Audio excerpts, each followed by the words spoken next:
I'm thrilled to be at Wittenberg at this time and place, as the university is perfectly positioned to welcome an esports program like none other.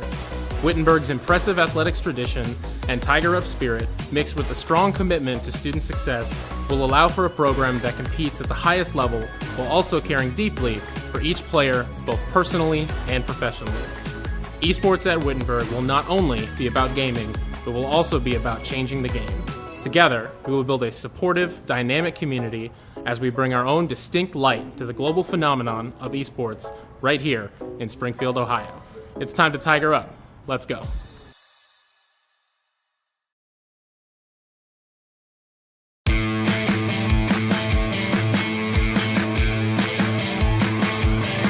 Hello, ladies and gentlemen, and happy Monday. It is a start of a brand new week. Jackson Lightcap alongside Matthew Pennington as we welcome you here to Sports Now. Thanks for joining us, Matt. Hope you had a great weekend. A lot going on in the world of sports. Red Spring Training continues today. We'll get into that. UD with a tough loss on Friday night against Loyola Chicago.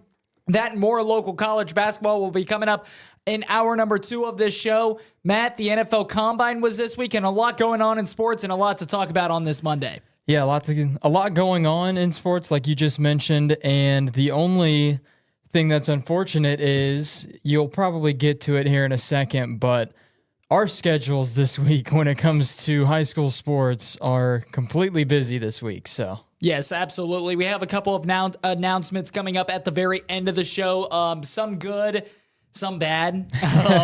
It's not all just rainbows and unicorns with this announcements. We do have a great announcement to make that we're super happy about. We're super proud of. We do have another announcement that we are a little bit more reluctant to make. Now, it's just a temporary. It's not like we're going anywhere. But nonetheless... busy week and a busy weekend in sports, and Matt, the Red Spring Training will continue on today. Yeah, I think they're playing the Athletics right now. I don't know the exact score. I think I saw them down 4-3 was the last score that I saw of that game, but it's still at 4-3 right now. But yeah, Reds right now, obviously playing the Athletics, a team that didn't have the best of seasons last year, but at the end of the day, this spring training, like we said, we've talked about it so many different times. It's spring training. These games, if you are the Reds and you lose to the Athletics, at the end of the day, it's not really going to hurt the team too much because it's spring training. We've talked about it multiple times. These games, at the end of the day, they mean something, but they don't. It's obviously not going to hurt your regular season record. If you were playing against the Athletics during the regular season and you're the Cincinnati Reds, and you end up losing the series, especially with how bad the Athletics were a season ago, then you might want to be a little bit upset about it. But at the end of the day, it's spring training. Like we've talked about multiple times, this is the time for the Reds to get a feel for things. This is the time for the team to start playing well together, as if they weren't doing that last year at times.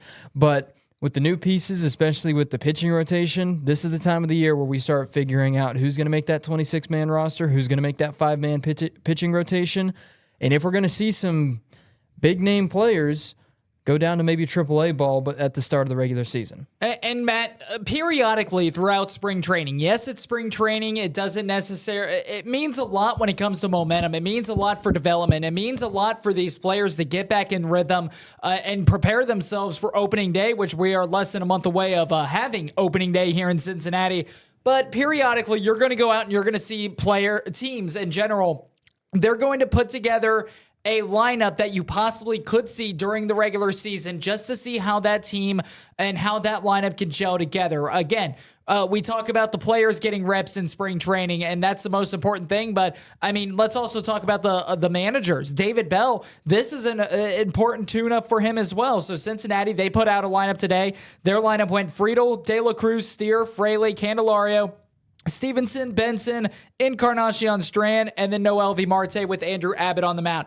Matt, this is a lineup that is very possible to see at least one time during the regular season. And all those players I just mentioned there are practically locks to make the Major League Baseball roster for the Cincinnati Reds. Now, yes, there's a couple of, well, what happens when Matt McLain is healthy? When Matt McLain gets healthy, what's going to happen? He's going to slide in. Yes, Jonathan India isn't in that lineup, but we've talked about how David Bell likes to rotate players. And Matt, this is a lineup that we very well could see produce in the regular season for Cincinnati. And I know that usually during spring training, we see a lot of teams going from, okay, well, we're going to play about 5 starters and we're going to play about 4 reserves that we want to see what they do. We want to see what they do against Major League pitching. But periodically, you will see managers put together full-strength lineups just to try to see where players can fit with their fellow big league teammates. And yeah, that's one thing. Like you said, you take a look at all the players that are starting in this game, especially not just... Obviously, we talked about with pitching, you're not going to see pitchers in spring training go for 6 or so innings, 5 to 7 innings around that stretch, which is usually, unless you see a pitcher absolutely dealing at the mound throughout the entirety of the game, and they may have a chance to go 8 or 9 innings in a game. Andrew Abbott, 3 innings pitched in the game. Alexis Diaz came in relief, and you take a look at the Reds so far. The only thing that I don't like seeing in this game so far, and like I said, it's spring training. At the end of the day, it's baseball as well. You can get some teams' best day on any given day, and it's a game where, like Jackson, you and I have played baseball for way too long. It seems like anything can happen on any given day in baseball. Taking a look at the current box score of the game, Reds have 3 runs. They have 1 hit so far in this game, and it's in the top of the 4th right now. And the Athletics, update, they just scored another run. They're now up 5-3. They have 9 hits in this game so far. No errors for either team, but that would be the only area where me as a Reds fan, if I'm taking a look at this game and I want to dissect this game and bring up every bad thing from this game, 9 hits so far through only 3 and... I think there's only 1 out, so 3 1/3 of an inning. The Athletics have 9 hits so far in this game. I would say that would be the only worrying aspect of how this game is played out. But like I said, at the end of the day, some days pitchers aren't dealing as well as they usually do. Some days another team's batting order, that lineup just might have everything going for them in any given day. Not saying that's exactly what's going on in this game against the Athletics, but 9 hits and 5 runs in the top of the 4th with only 1 hit, 3 runs for the Reds in that same span of time. It's safe to say the Athletics, they came to play today. Yeah, absolutely. And I think it's also safe to say Andrew Abbott didn't necessarily have his best stuff, Matt. But when we've talked about the depth at the starting position. We've talked about the competition with the pitching in general. With you have 5 spots open for a 5-man rotation, and you ultimately have 7, maybe 8 guys going for that 5-man rotation. This with Andrew Abbott, it does not necessarily help out, but I will go ahead and say this. Andrew Abbott, with how he played last season, in my mind, he's a lock to make that starting 5 rotation. I think he's going to squeeze in that number 4 spot right behind Green, Lodolo, and Ashcraft. I think Andrew Abbott, in my mind, with how he pitched last season at the Major League Baseball level, I think he's going to be a lock. So, and again, Matt, it's early in spring training, so I know that a lot of fans out there you can't watch this game right now, but if they're listening to this game on radio or watching the stats kind of like what we are right now, I know that losing 5-3 to the Athletics when you're producing your full Major League Baseball lineup for the first time this spring, yes, maybe that is a bit scary sight, but at the end of the day, it's spring training. And again, you want to get the momentum, you want to pick up wins, but most importantly, you want to get reps. And a lot of these players are trying to work on some new things that they haven't done previously. And yet they tried working on it in the offseason, but now you're facing live pitching. And now you're facing, even if you were facing live pitching in the offseason, now you're facing live pitching that you're not necessarily used to. You're not seeing your teammates each and every day. So a lot of adjustments to be made. But again, beginning of spring training, there's no time to overreact in spring training. It's just about these players getting reps. And Matt, I am super excited for Reds baseball. And yeah, like you said, when it comes down to taking a look at this game, you also have to take a look at the fact that this team in the Reds, they've played pretty good so far in this spring training. They've taken down the Dodgers. They did end up tying with the Cubs, but then win against the Brewers, win against the Angels. This Reds team has looked pretty good so far in spring training. They did just lose their last 3 games by quite a bit in every single one of those games. They let up quite a bit of runs in every single one of those games. But like I said, it's spring training. At the end of the day, it's not that these games, like I said, they mean something, but they also at the end of the day don't.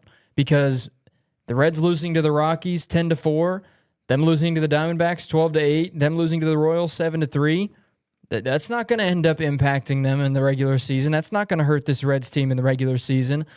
So I would say also getting these hiccups out of the way now is a lot better for this team than seeing a scenario like we saw last season. We're coming down to the wire. The Reds are in the wild card run. They're in the hunt. They're a few games in to the wild card spot, and then they hit that hiccup and they end up falling out by 2 games. I'd much rather see the Reds, if we end up not seeing a big hiccup from them in the regular season, I would so much rather see a hiccup and see those issues happen in spring training as opposed to in crunch time during the regular season. And Matt, let's take a look at some of the Reds players that are not going to be getting a major league roster spot at the beginning of the year.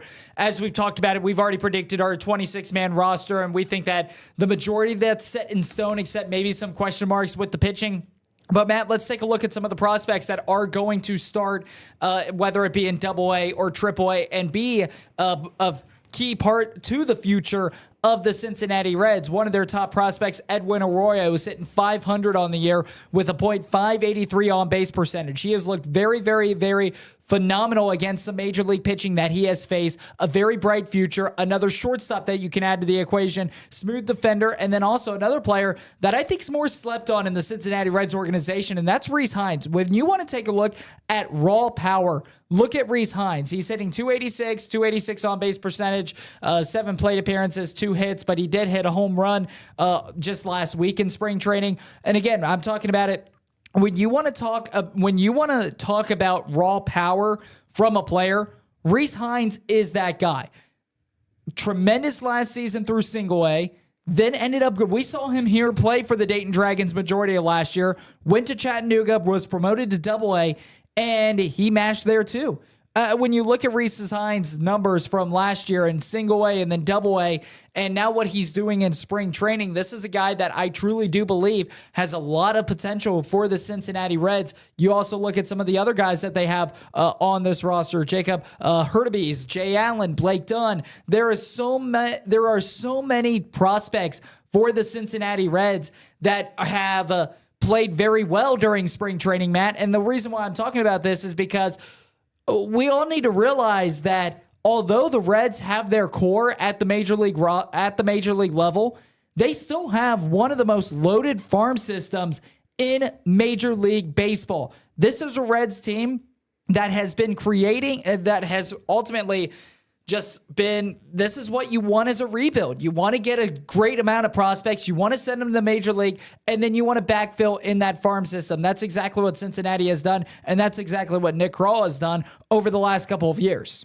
And yeah, that was one thing that, even though we saw the Reds fall just short of making the playoffs last season, that was one thing with seeing how good that team ended up being last year. It was one of the underlying reasons why, even though the Reds didn't make the playoffs, I was super happy with what I saw from that team. Obviously, you and I, before last season even started on this show, we brought up that people are sleeping on the Cincinnati Reds. We both had them right around 500. I had them a game or 2 below. You had them a game or 2 above. You ended up actually missing.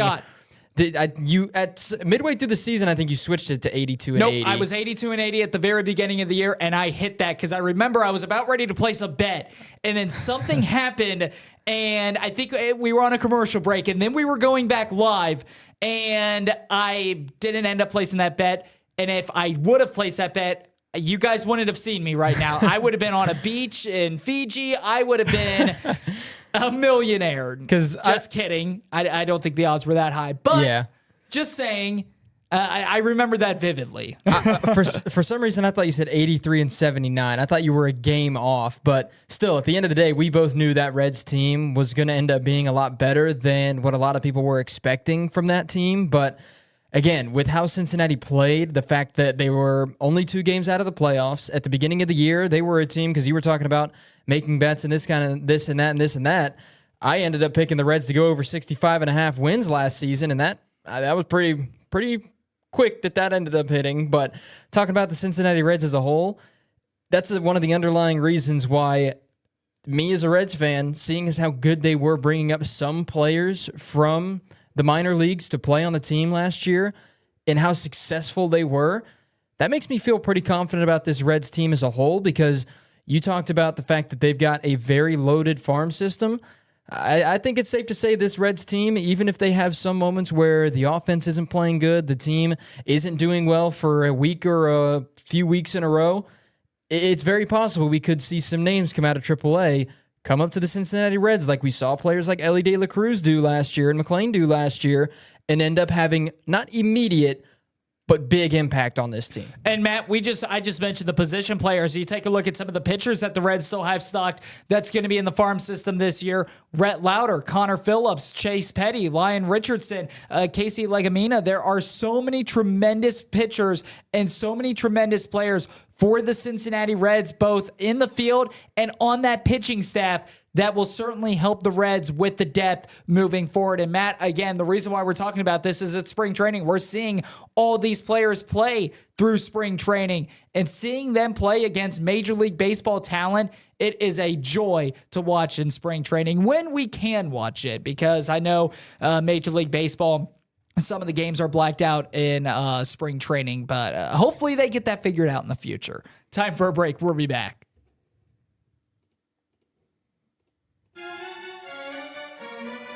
Whenever you're feeling good and hungry, it's Skyline time. Gather together with friends and family. It's Skyline time. Being Friday, everyone's looking forward to the weekend. Skyline's a good way to kind of kick that off. You smell the chili, you hear the crowd, and they're having a good time. Skyline Mondays and Tuesdays and Wednesdays definitely happen as well. We love it every time we go.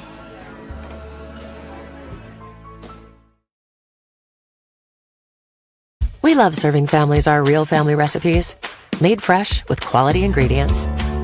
And we love helping families find ways to stretch a buck. You see, we've always been about value, with coupons and money-saving offers, like the free pizzas you get with our buddy cards, making it easier for families to share a meal and a laugh.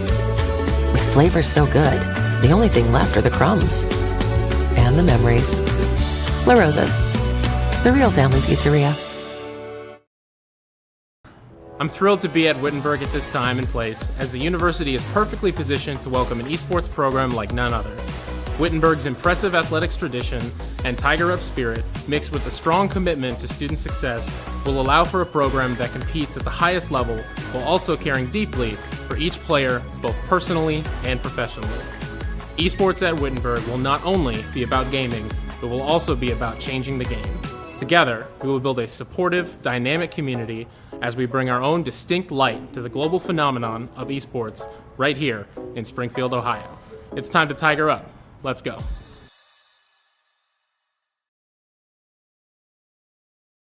We love serving families our real family recipes, made fresh with quality ingredients. And we love helping families find ways to stretch a buck. You see, we've always been about value, with coupons and money-saving offers, like the free pizzas you get with our buddy cards, making it easier for families to share a meal and a laugh. With flavors so good, the only thing left are the crumbs and the memories. La Rosa's, the real family pizzeria.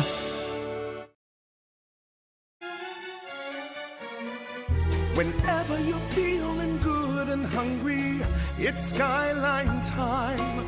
Gather together with friends and family. It's Skyline time. Being Friday, everyone's looking forward to the weekend. Skyline's a good way to kind of kick that off. You smell the chili, you hear the crowd, and they're having a good time. Skyline Mondays and Tuesdays and Wednesdays definitely happen as well. We love it every time we go.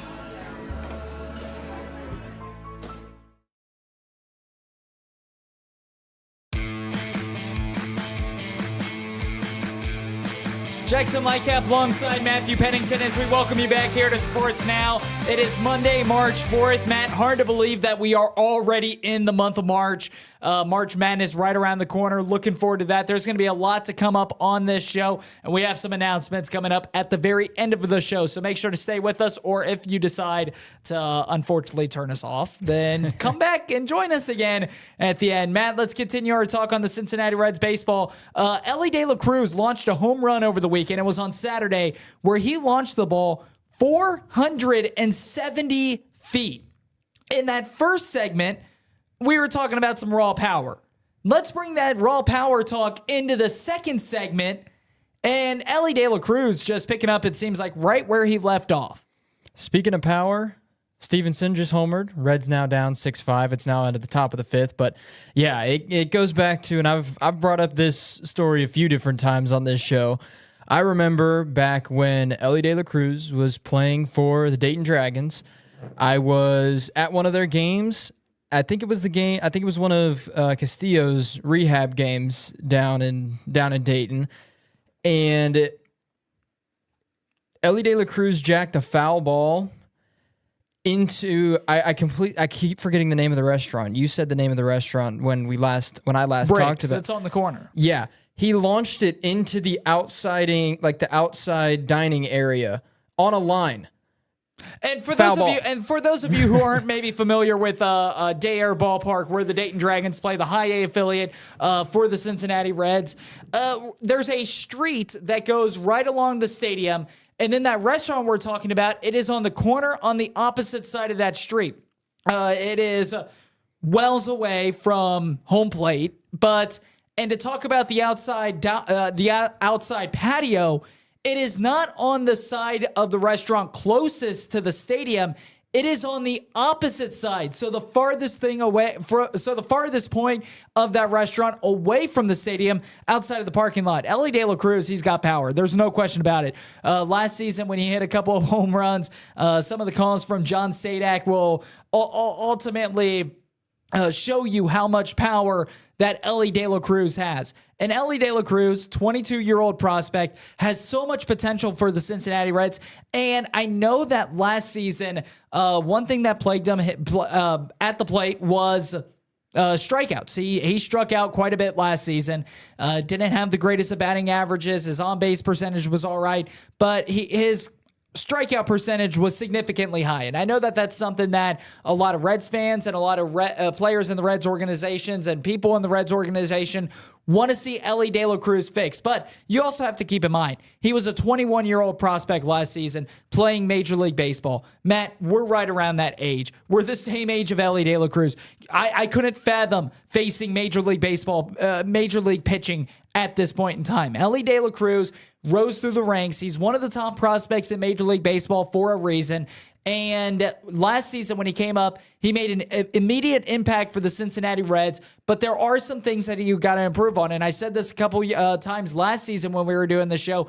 He's a rookie. You've got to find ways to just cut him some slack because, yes, he's got all this potential. Yes, he's supposed to be the next best thing since sliced bread. But at the end of the day, he's a rookie. He's going to struggle. But, Matt, this season, I know I've seen on social media and I've seen some Reds fans and I've seen a lot of people concerned with some of the higher percentage strikeout numbers that Elly De La Cruz still has. Matt, to me, I'm not worried about it. I'm completely not worried about the strikeout numbers. The reason why I say that is because, again, it's spring training. It's not just if it happened in late spring training, if it was late March, right before opening day, then it's maybe time to worry. But you got to think about it this way.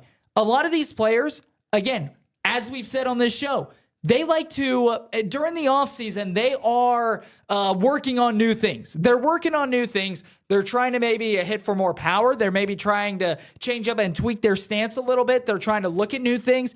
And then when you put them in the box to face live pitching, Matt, it is absolutely, it's different.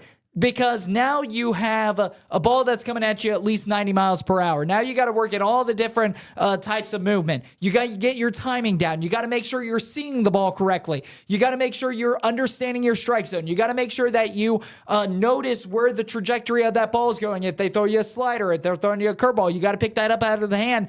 So the strikeout numbers early in spring training, I don't care who it is, I'm not worried about it. And if there was any other player who had higher strikeout numbers for the Reds in spring training, I don't think anybody would bat an eye. But now, because it's Elly De La Cruz, with all the expectations he's had and with the strikeout numbers that he held last season, now it's concerning.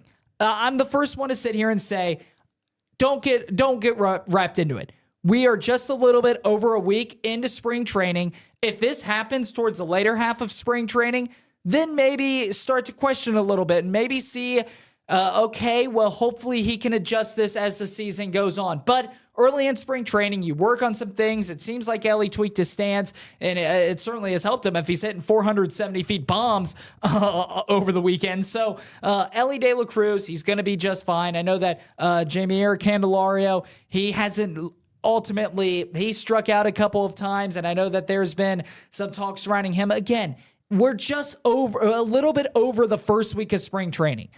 We cannot overreact. We cannot get concerned until at least the last week of spring training. All these players are just trying to work on certain things that they worked on in the offseason. Now they're trying to bring it to live game action, which is going to take time to see if it works. And yeah, that's one thing that people can start questioning and start kind of getting emotional about the amount of strikeouts and the amount of outs that Elly De La Cruz accounted for at the plate last season and how many he's accounted for when it comes to spring training. But some of the best hitters in MLB history didn't even break 400 batting average. It's tough to even get close to 400 batting average in a career. At the end of the day, some of the best hitters in baseball history are getting out 6 to 7 times out of 10. They're stepping up to the plate. So for people to be freaking out and saying that, man, Elly De La Cruz is striking out too much, he's not hitting the ball as much. Some of the best hitters in baseball history didn't end up hitting the ball 50% of the time like some people want some of the top players in the sport to do, or like some of the top players in recent memory, or players like Elly De La Cruz. It's tough to say that just because we see a few weeks where Elly De La Cruz isn't hitting the ball at the level we've seen him do at certain times. Yes, players can have moments where they're absolutely tearing up the plate and there's nothing anybody can do about it. But then, and the reason I use Elly De La Cruz is because it was kind of the scenario with him last year. He played phenomenally out of the gate because he has that kind of raw talent and he has that kind of ability.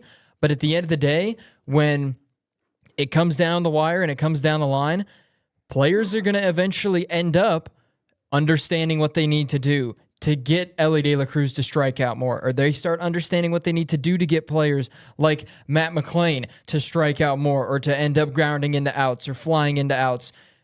It's, at the end of the day, something that at the beginning of Elly De La Cruz's career in the major leagues, the only time you would have been able to try to scout and see what kind of impact he had at the plate would be looking at AAA baseball or looking at him in the minor leagues, where he's facing 9 times out of 10 minor league pitchers, not major league pitchers. So to say that Elly De La Cruz needs to try to improve on what he's been doing at the plate, yes, the strikeouts, you'd like to see some improvement, but at the end of the day, it's not the end of the world that we see him at times go slowly up to, or not slowly up to the plate, but not have the kind of impact that he's had in the earlier stages of his career with the Reds. Because, like I said, at the end of the day, when you take a look at some of the best hitters in Major League history, they're sitting at around a 350 batting average, maybe a little bit better than 350, maybe a little bit less than 350. If you have a career batting average of around 350, you're probably giving yourself a pretty good chance to make it into the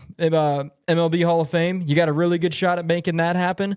So for all of these different players, and especially Elly De La Cruz, because we're talking about him right now, if he has moments where it's a week or two where he's not hitting the ball as well as he usually does, or he's not having as much impact at the plate as he usually does, not everybody can be at 100% every single time they step up at the plate. especially down the line last year. One of the reasons I would say he probably wasn't having as good of an end of the season last year is because, like you mentioned, he's a rookie. He isn't as used to playing. Obviously, he didn't play a full 162 games last year for the Reds, but at the end of the day, throwing a rookie into the rotation and giving him pretty much no days to rest, that's not a good formula. That's not a good way for success for the Cincinnati Reds. So at the end of the day, everybody wants to talk about Elly De La Cruz needing to improve on this, improve on that. Obviously, yes, he wants to improve on it, but at the end of the day, is it the end of the world, and is it going to mean that Elly De La Cruz will never be as good as he was when he came out of the gate? Absolutely not.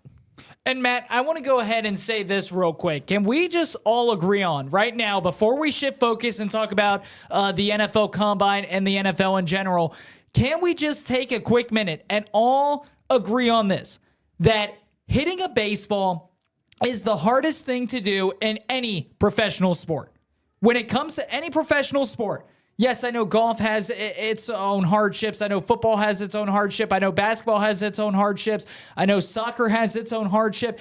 It is tough. Every sport is tough in its own way, especially at the professional level. But can we all just agree that hitting a baseball is the hardest thing to do in sports? Matt, we have seen many, many great athletes in other sports try to play baseball and make it big in Major League Baseball, and they fail. Michael Jordan, arguably the greatest basketball player of all time, he tried to make it to baseball, and I believe he only got as high as AAA. You look at Bo Jackson. He tried to make it in baseball, 598 career hits. Deion Sanders, 558 career hits. Yes, they have some decent batting averages, but they are well away from becoming a Hall of Fame baseball player. So again, you see, we just talked about Bo Jackson, one of the best running backs of all time. We just talked about Deion Sanders, I think the best cornerback of all time. Michael Jordan, I think the best basketball player of all time. You can even throw arguably the best college quarterback of all time, Tim Tebow, into the mix. And his professional baseball career, he only ended up hitting 222. So again, you look at some of the best professional athletes from other sports, trying to carry it into baseball, it's a completely different dynamic. Hitting a baseball is the hardest thing to do in any sport. So yes, when we're talking about Reds players, especially young Reds players, pitchers are going to figure them out. They're going to start giving you curveballs, pitches that drop off the shelf. And that's exactly what pitchers did last season to Elly De La Cruz. Now it's Elly's job to adjust. He made a lot of the adjustments over the offseason. And now let's face it, this may be this is the first time he's actually gotten in-game action with these adjustments. He's trying to adjust them on the fly. It's early spring training. The same thing with Yamir Candelario. Let's not focus on the negatives from these players just because we're a week and a half into spring training. And yeah, like you just said, when it comes down to, I would say being in the batter's box and trying to get a hit that way is definitely one of the hardest things in sports. Hitting a home run is by far one of the hardest things to do in baseball, because the way I remember having it described, you're trying to hit a dime-sized spot on a baseball and a nickel-sized part of the bat.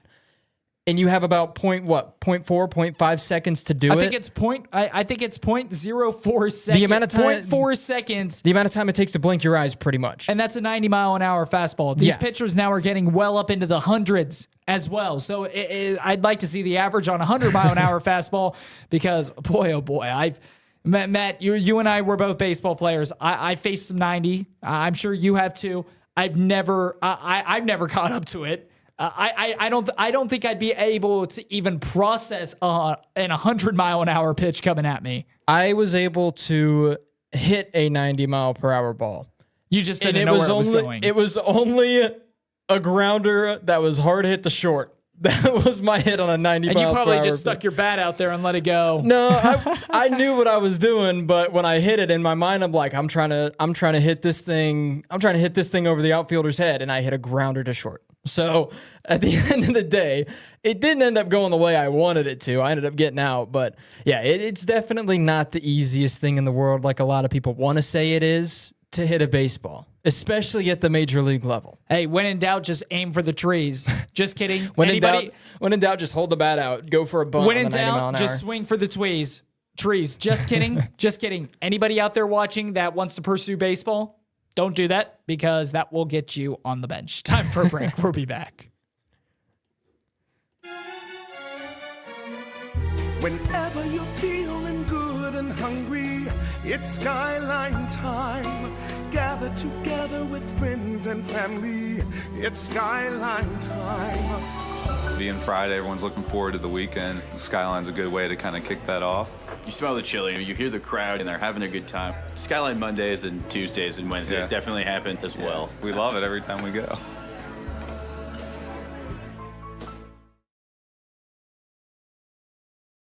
We love serving families our real family recipes, made fresh with quality ingredients. And we love helping families find ways to stretch a buck. You see, we've always been about value, with coupons and money-saving offers, like the free pizzas you get with our buddy cards, making it easier for families to share a meal and a laugh. With flavors so good, the only thing left are the crumbs and the memories. La Rosa's, the real family pizzeria.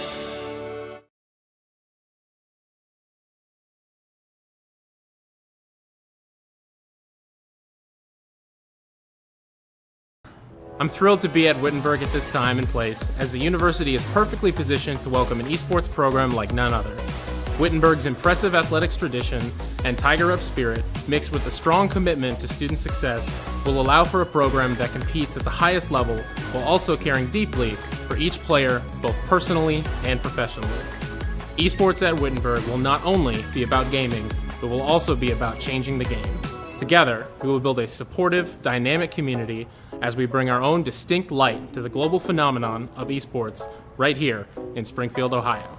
It's time to Tiger Up. Let's go.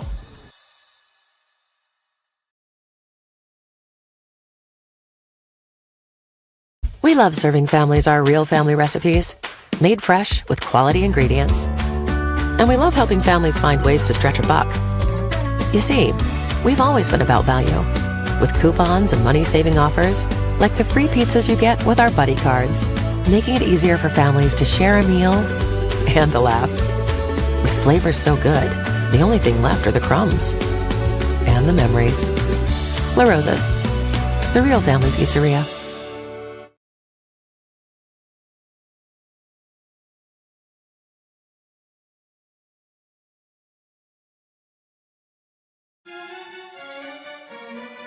Whenever you're feeling good and hungry, it's Skyline time. Gather together with friends and family. It's Skyline time. Being Friday, everyone's looking forward to the weekend. Skyline's a good way to kind of kick that off. You smell the chili, you hear the crowd, and they're having a good time. Skyline Mondays and Tuesdays and Wednesdays definitely happen as well. We love it every time we go.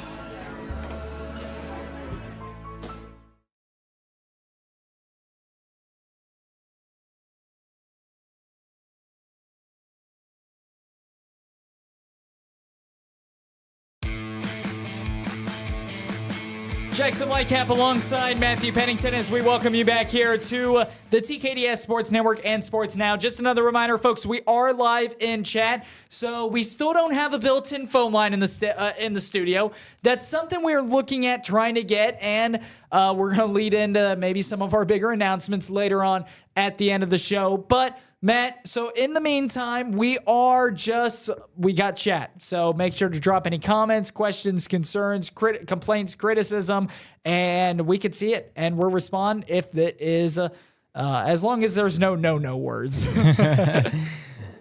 Oh boy. But nonetheless, the new league year will start coming up soon for the NFL. We just got done with the NFL Combine, Matt, meaning that the next step in the NFL offseason is free agency that is starting here, I believe, next week. And yeah, there's going to be definitely, when it comes down to both Cincinnati, I would say Cleveland probably not as much, just because the team as a whole right now is pretty sound and there's not really much wiggle room when it comes to cap space for not for Cincinnati, but for Cleveland to try to spend a ton of money on. But yeah, definitely Cincinnati. I expect the Bengals to, if they're not going to go after a tight end in the draft, they definitely have to try to get one in free agency. You already mentioned a couple names. I think you said Schultz is a free agent this upcoming season. There's a lot of names in that tight end market that are free agents this year that could help this Bengals team. It's also very possible that maybe we see Cincinnati, with the amount of different tight ends they saw last season, try to stick with one of the tight ends. Obviously, I wouldn't say Irv Smith would be the main option, because it feels like for a majority of the season last year, he ended up being that main option and it didn't end up panning out well. But the tight ends coming in that were initially behind Irv Smith ended up playing fairly well for Cincinnati. So it's possible we could see Cincinnati maybe try to go in the way of Sample maybe at tight end, but at the end of the day, it would ease a lot of Cincinnati fans' minds to get a sound tight end either out of the draft or in free agency, because we've talked about it multiple different times. Patrick Mahomes, he's got Travis Kelce. You take a look at Brock Purdy right now, he's got George Kittle. Lamar Jackson, he's got Mark Andrews. A lot of the majorly successful quarterbacks in the NFL have those types of tight ends that have huge impact on the game and on their team. So when it comes down to what I would see Cincinnati, and like I said, they can attack it in the draft, they can attack it in the free agency market as well, because there are quite a few decent tight ends in this upcoming draft as well. But for Cincinnati, I think they've got to look at the tight end position. Obviously, there's other positions that this Bengals team would like to look at, but when it comes down to availability, I would say tight end is one of those positions that Cincinnati is going to want to go for or going to want to try to address as early as possible, because we've seen it in the draft for multiple teams. I mean, these are offensive players, but take a look at the Rams. In years after the Super Bowl, when it was obvious that they pretty much went all in on that Super Bowl, and that was their window, was the year they beat the Bengals. After that, we saw them fall off. Take a look at who they drafted late. Puka Nacua, Kyron Williams. Those were fifth and sixth round draft picks, I'm pretty sure. Nacua, I think, was a sixth round draft pick last year. Kyron Williams was a fifth rounder. They have played phenomenally. I'm not saying the Bengals have to try to go for a superstar player that ends up being a fourth or fifth round draft pick, but at the end of the day, it's possible that could happen for the Cincinnati Bengals. So for Cincinnati, tight end, I would say, would probably be the position that you would want to maybe try to attack in free agency, because that's another position that at the end of the day, when you take a look at success in the NFL, you've got moments where a team can draft a tight end and think they're going to be the next Tony Gonzalez, and they end up doing nothing for the team. On the defensive side, you can end up drafting a D tackle that ends up doing nothing in their first season, stays on maybe the practice squad, but then eventually, especially when you've got some of the players on that defensive line that Cincinnati has when it comes to getting to the pass rusher at times, I mean, Hendrickson, insane at getting to the quarterback. Hubbard, insane at getting to the quarterback. So if you've got a defensive lineman that might not have the greatest first year in Cincinnati, he's got some big name, talented players that he can try to get some tips from and he can get some pointers from to end up being a lethal kind of pass rusher. And you know, Matt, I think the player that you just described, I think two players you just described on Cincinnati's current roster right now is Joseph Asai, who had a lot of expectations. He was a third-round draft pick 3 years ago. A lot of expectations for the Cincinnati Bengals. He was hurt, injured the entirety of his rookie season.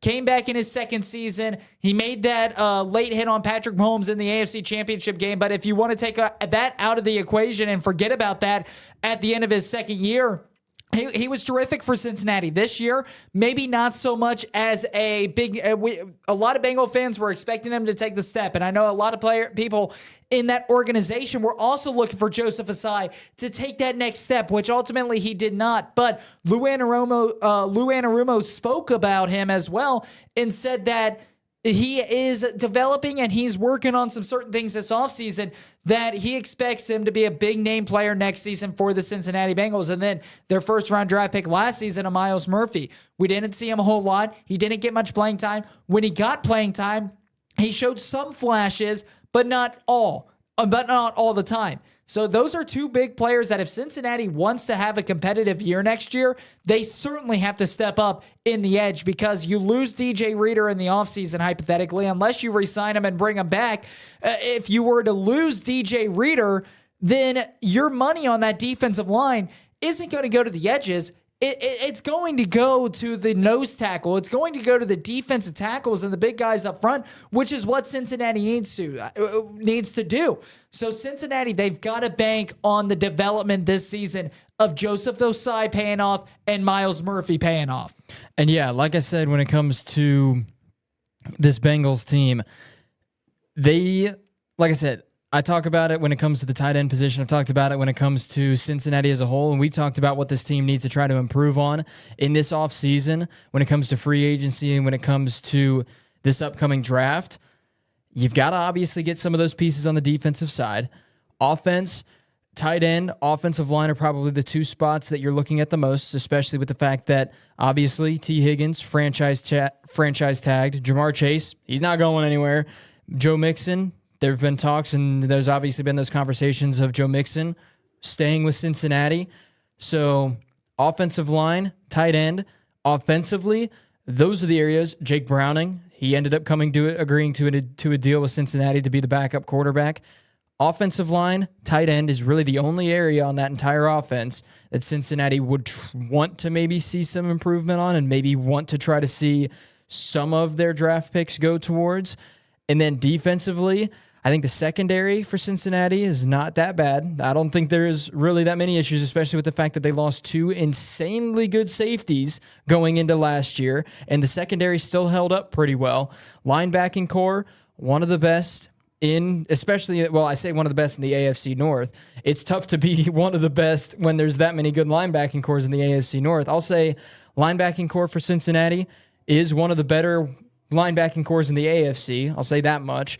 Defensive line, we obviously saw those issues that the defensive line had for Cincinnati last year.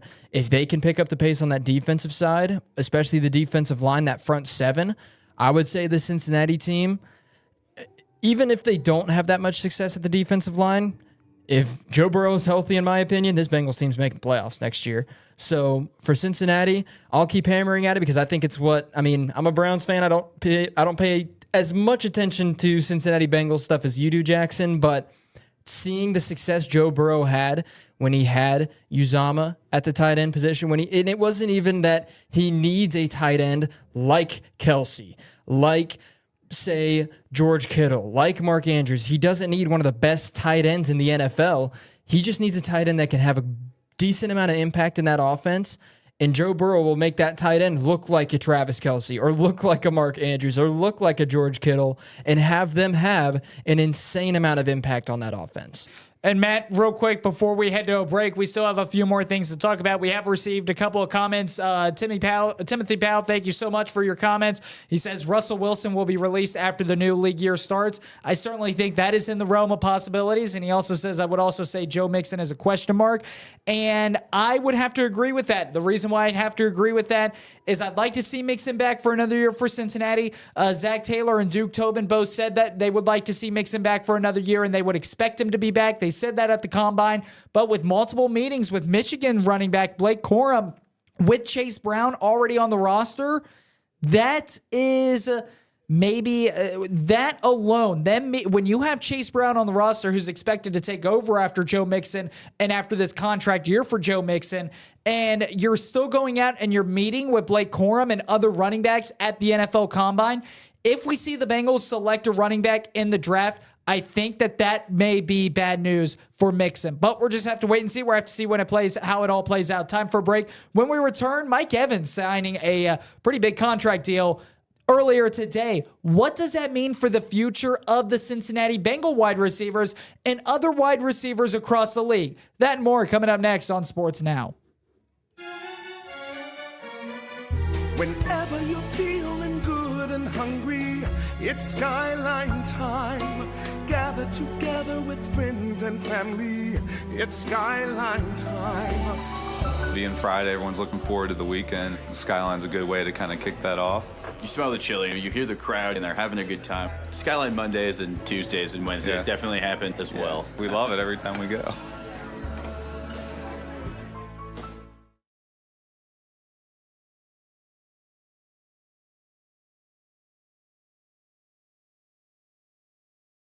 We love serving families our real family recipes, made fresh with quality ingredients. And we love helping families find ways to stretch a buck.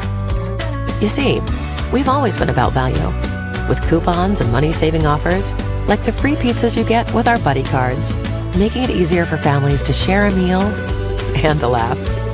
With flavors so good, the only thing left are the crumbs and the memories. La Rosa's, the real family pizzeria.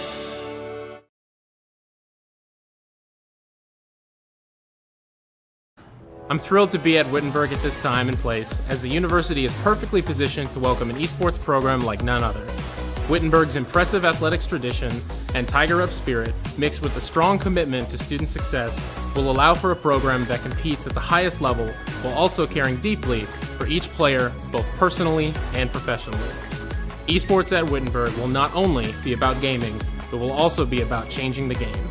Together, we will build a supportive, dynamic community as we bring our own distinct light to the global phenomenon of esports right here in Springfield, Ohio. It's time to Tiger Up. Let's go.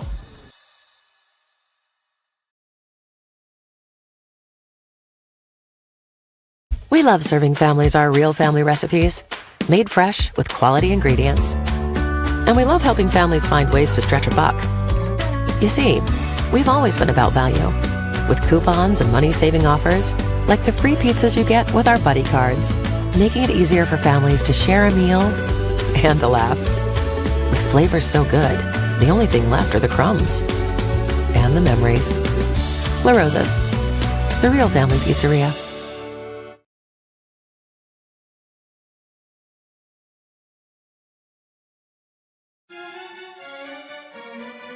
Whenever you're feeling good and hungry, it's Skyline time. Gather together with friends and family. It's Skyline time. Being Friday, everyone's looking forward to the weekend. Skyline's a good way to kind of kick that off.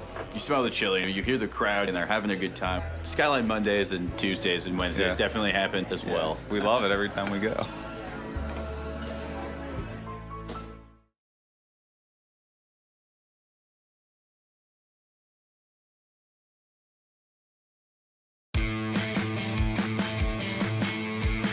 Back here on the TKDS Sports Network and Sports Now as we are rolling through the last segment of hour number one of this 2-hour show. Matt, Mike Evans back with the Tampa Bay Buccaneers for the next couple of years. He signed a 2-year deal for $52 million. $35 million guaranteed. Matt, you and I were talking off air on the break that we both believe Mike Evans is one of the most underrated wide receivers of all time. The reason you say that, look at the numbers. There is not a single season that he has gone less than 1,000 yards receiving. Mike Evans is one of the more consistent wide receivers of all time. He is one of the most underrated wide receivers of all time, and he is one of the best. I say he's a top 10 receiver at least already in the NFL still this season. But you look at forward at what he's going to be doing. He's going to be making $35 million guaranteed, 2-year contract, $52 million. That equates to $26 million per year if my math serves me correctly. Matt, now you look at Mike Evans. He's going to be 31 heading into this year. And now you have a 31-year-old receiver that, yes, he is tremendous. Do not get me wrong. But he just set the market for receivers.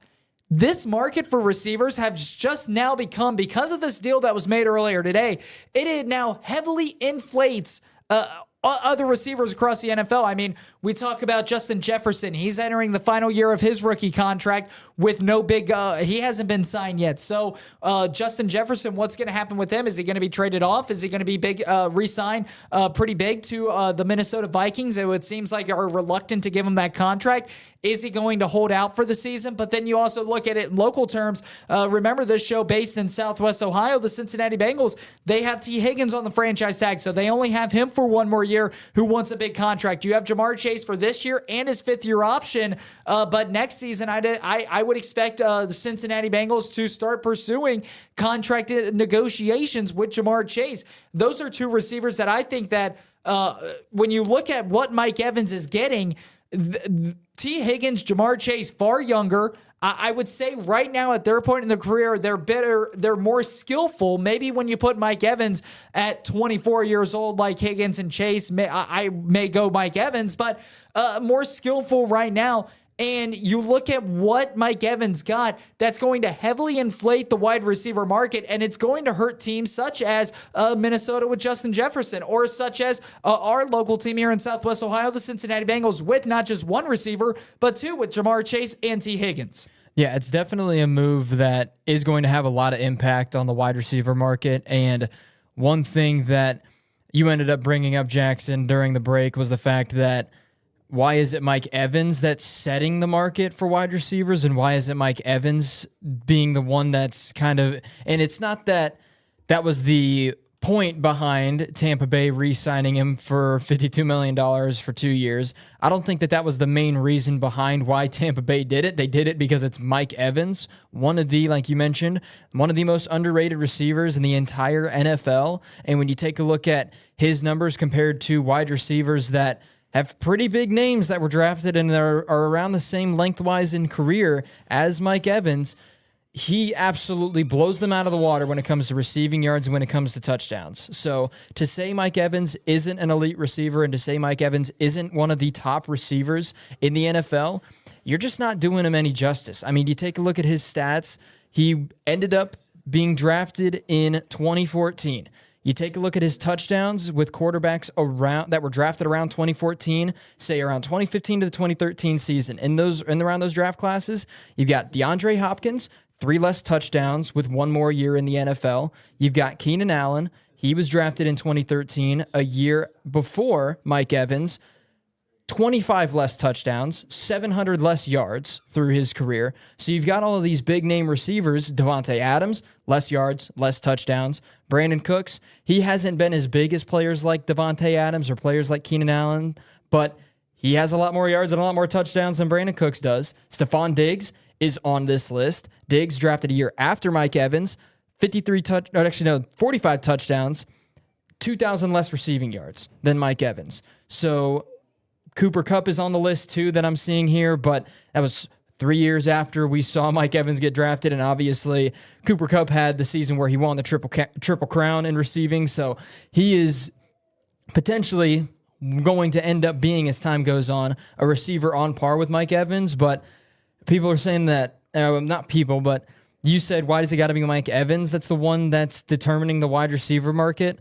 I'll tell you what, it's because he's one of the best wide receivers in the NFL, and it's because he didn't have a year this upcoming year. He was in the free agency market this season. So I don't think it would have done anybody in Tampa Bay, it wouldn't have done Mike Evans any justice if the way it was thought was, hey, maybe we should let Justin Jefferson, when he's up for a new contract, maybe we should wait and give Mike Evans a year off before we determine how much we're going to pay him. Because at the end of the day, Mike Evans was going to end up going somewhere. So to question why is it Mike Evans that's determining the market, it's because he's one of the best wide receivers in the NFL and he was due for a contract. That's why it's like I said, I'm not saying that was the intention behind what Tampa Bay did to try to mess up other teams because they're giving Mike Evans so much money.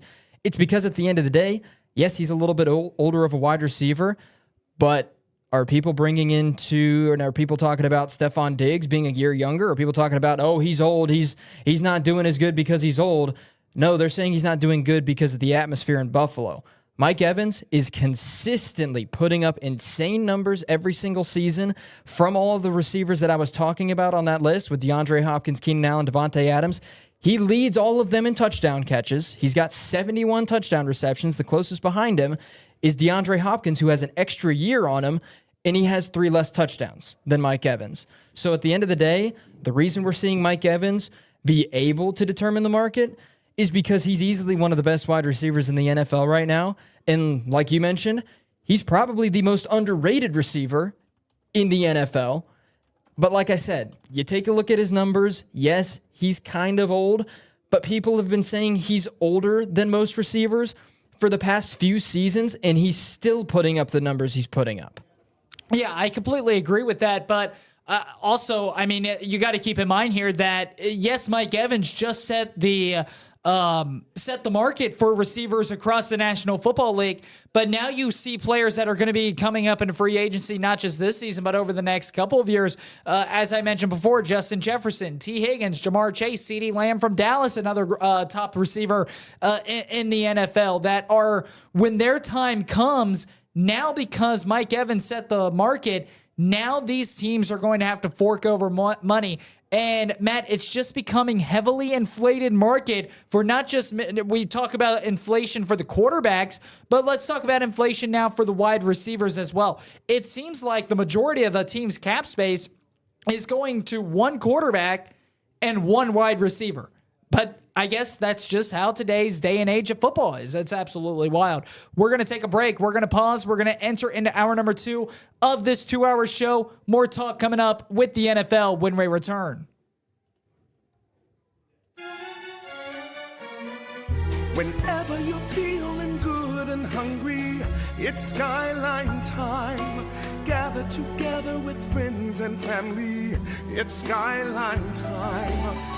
Being Friday, everyone's looking forward to the weekend. Skyline's a good way to kind of kick that off. You smell the chili, you hear the crowd, and they're having a good time. Skyline Mondays and Tuesdays and Wednesdays definitely happen as well. We love it every time we go.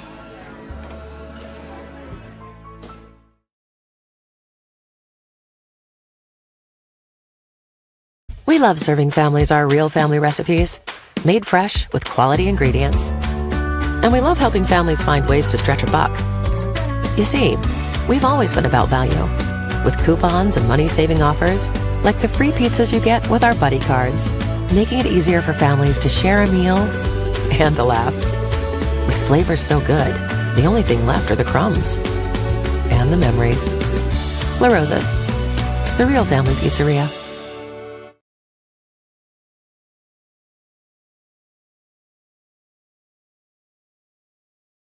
I'm thrilled to be at Wittenberg at this time and place, as the university is perfectly positioned to welcome an esports program like none other.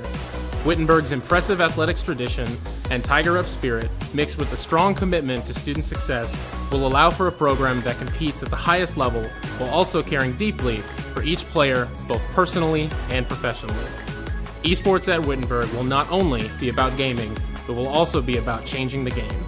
Together, we will build a supportive, dynamic community as we bring our own distinct light to the global phenomenon of esports right here in Springfield, Ohio.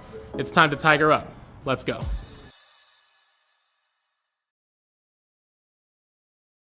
We love serving families our real family recipes, made fresh with quality ingredients. And we love helping families find ways to stretch a buck. You see, we've always been about value, with coupons and money-saving offers, like the free pizzas you get with our buddy cards, making it easier for families to share a meal and a laugh. With flavors so good, the only thing left are the crumbs. And the memories. La Rosa's, the real family pizzeria.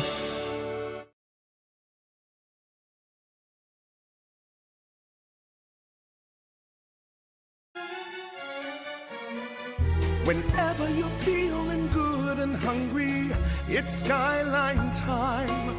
Gather together with friends and family. It's Skyline time. Being Friday, everyone's looking forward to the weekend. Skyline's a good way to kind of kick that off. You smell the chili, you hear the crowd, and they're having a good time. Skyline Mondays and Tuesdays and Wednesdays definitely happen as well. We love it every time we go.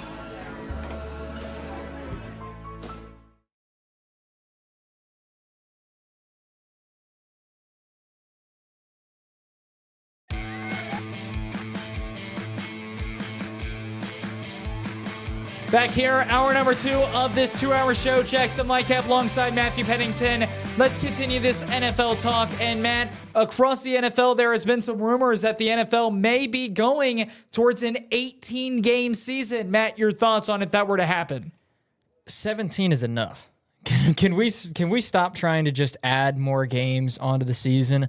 I mean, at some point, if the NFL keeps going this way, keeps adding games and adding games and adding games, at some point, I mean, they added an extra game in the playoffs for both the NFC and the AFC side when expanding the playoffs to 7 teams. They added another game to the regular season, obviously, with the fact that we're now in an 18-week format with every team having one bye. To me, if we're going to see the NFL try to keep adding games, you have to add another bye week during the season for all of these teams.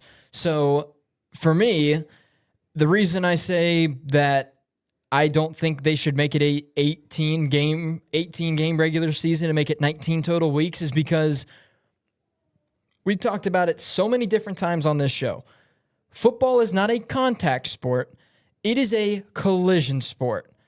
Players, especially on short weeks, if they play a Sunday game and then they've got a Thursday night game following, they have little to no time to recover. It's not you get off the plane or you drive back to the facilities after a game, after a home game, and the following night, after a good night's rest, you're 100% ready to go play another game of football. It takes time for players to recover. There's a reason I'm not saying it's the main reason we're seeing more injuries, but at the end of the day, you play more games during the regular season for football, you're going to see more injuries.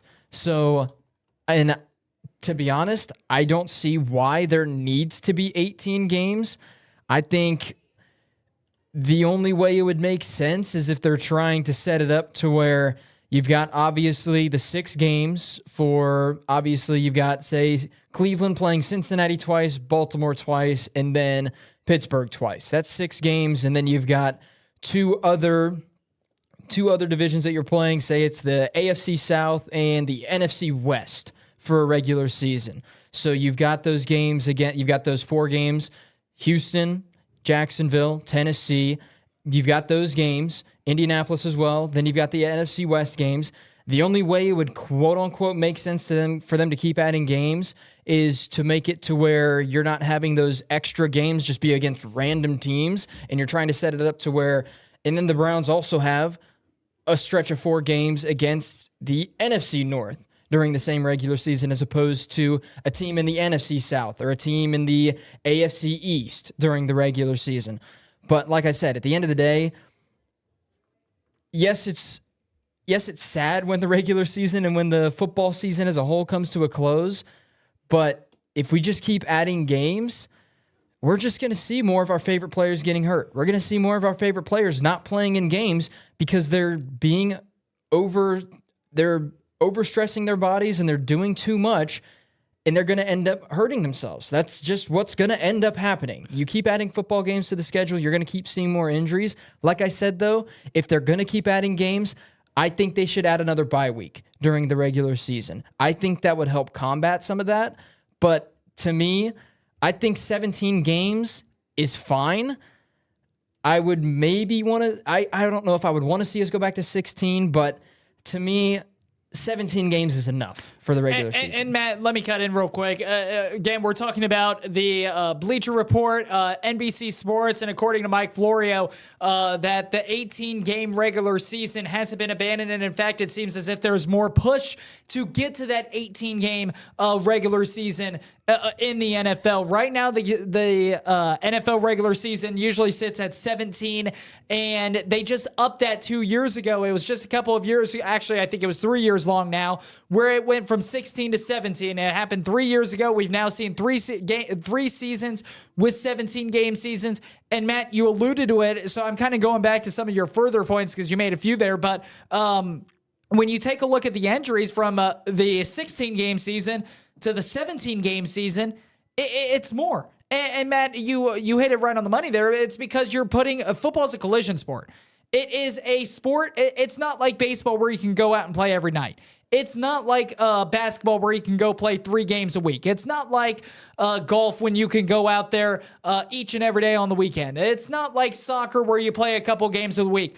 Football is a game that you can at most play once a week. I mean, you look at the turnaround between Sunday and Thursday night football. Think about how many injuries between Sunday to Thursday night football. Think about how many injuries just adding this one extra game. Think about how many injuries that we saw this season in in the NFL. Matt, I don't think it's a correlation. I don't think that it's just a coincidence. I think it's a correlation to what the NFL has done.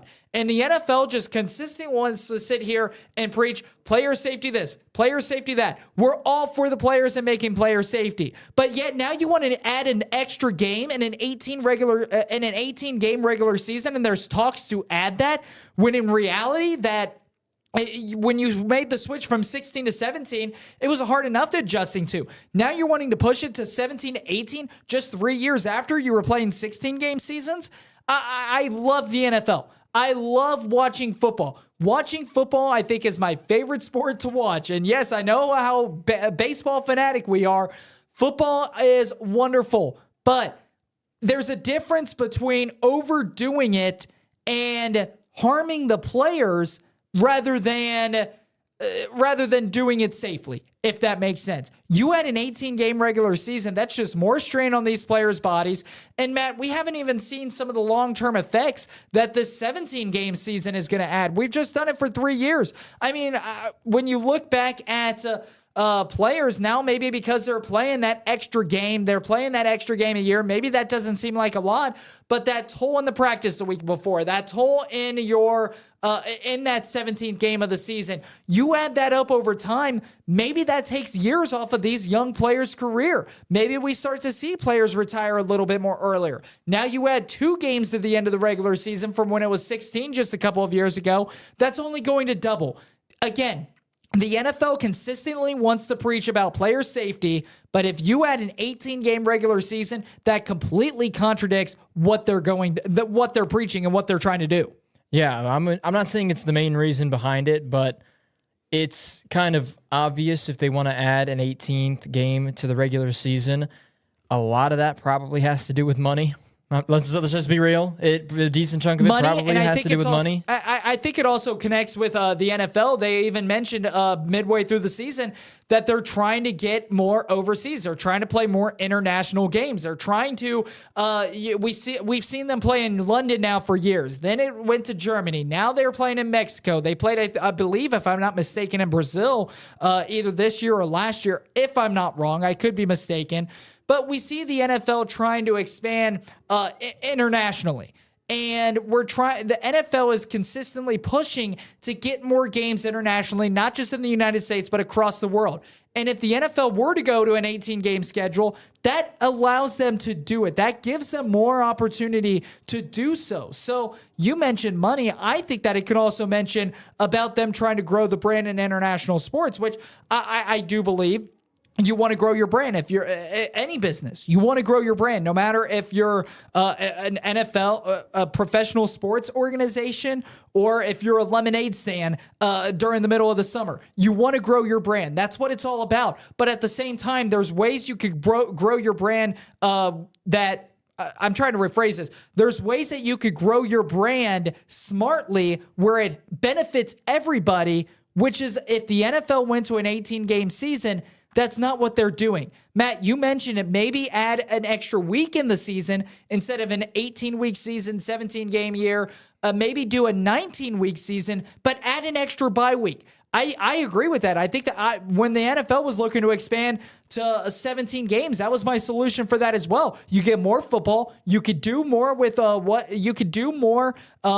growing your brand. Fans are happy. Players are going to be happy because then they get that extra rest that they need. You're going to hopefully see injuries plummet as well. I think that that's where the NFL needs to go to. But adding an 18-game season without at least a second bye week in that year, I think that again, it's just talks, nothing official, but Mike Florio went out and said, and again, we're talking about NBC Sports reported, Bleacher Report reported this the other day, and Mike Florio from PFF went out and talked about it as well, that the NFL hasn't abandoned a possible 18-game regular season. If you're going to do that, the least you can do is add another week on top of that for a bye week for players. Yeah, you got to add a bye week, but you can't have it be like what the NFL did with, I think, Washington and Arizona this past season, where it's like a 13-game stretch at the start of the season. Then they have their bye week because that's a ton of games in a row. I think it was either week 13 or 14 that we saw the last few teams have their bye weeks. I believe it's usually 14. I'm pretty sure it was 14. I think it was Washington, and I think it was Arizona that had bye weeks during week 14. But or on the flip side, if you have your bye week 4. Week 4, yeah. And then you have that same stretch at the end of the season. And then if you end up being a playoff team that has to play a wild card game, you're playing, let's say a team has a bye week 4, and then ends up playing until the championship round. How many weeks in a row is that? And they play in the wild card as well. I'm trying to do the math in my head. That would be 13. You're the mathematician. 16. I think that'd be 16 games in a row. Because week 4. No, my math is not mathing right now. 3 games bye week. No, that would be 17 weeks in a row you're playing football. 17 games in a row you're playing football. That would be pretty much playing the regular season, but without having a bye week during the regular season. So that's another thing I feel like should be fixed a little bit as well. Obviously, that means in the middle half of the season, you're going to see less games on average per week, but putting teams in week 4, giving them a bye week 4, and then having some teams have a bye week 14, I don't think that's right for any of the teams involved. I don't care if it's the Chiefs that are involved in that, if it's the Browns, if it's the Bengals, if it's the Ravens, if it's the 49ers, it doesn't matter what team it is.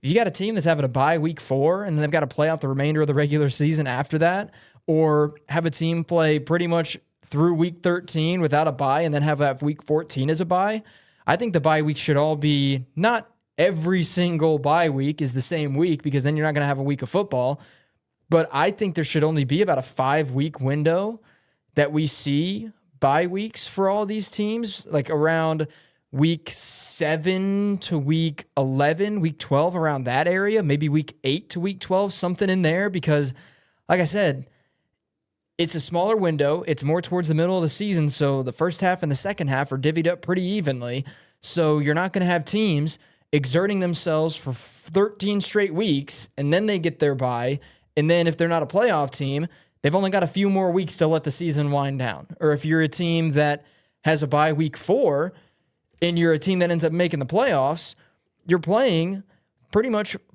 15 or so games in a row without a week to have a rest or without a week to have time to try to recover. Or the only chance you would have in that entire time frame would be you play on Thursday and then you've got a game, or then you've got a week where you play on Sunday the following week. And even if you have that Thursday game, you probably didn't have a Thursday night game the week prior, so you have that short week once again. Absolutely. Time for a break. We're talking about the NFL Combine and Caleb Williams coming up next when we return. Whenever you're feeling good and hungry, it's Skyline time. Gather together with friends and family. It's Skyline time. Being Friday, everyone's looking forward to the weekend. Skyline's a good way to kind of kick that off. You smell the chili, you hear the crowd, and they're having a good time. Skyline Mondays and Tuesdays and Wednesdays definitely happen as well. We love it every time we go.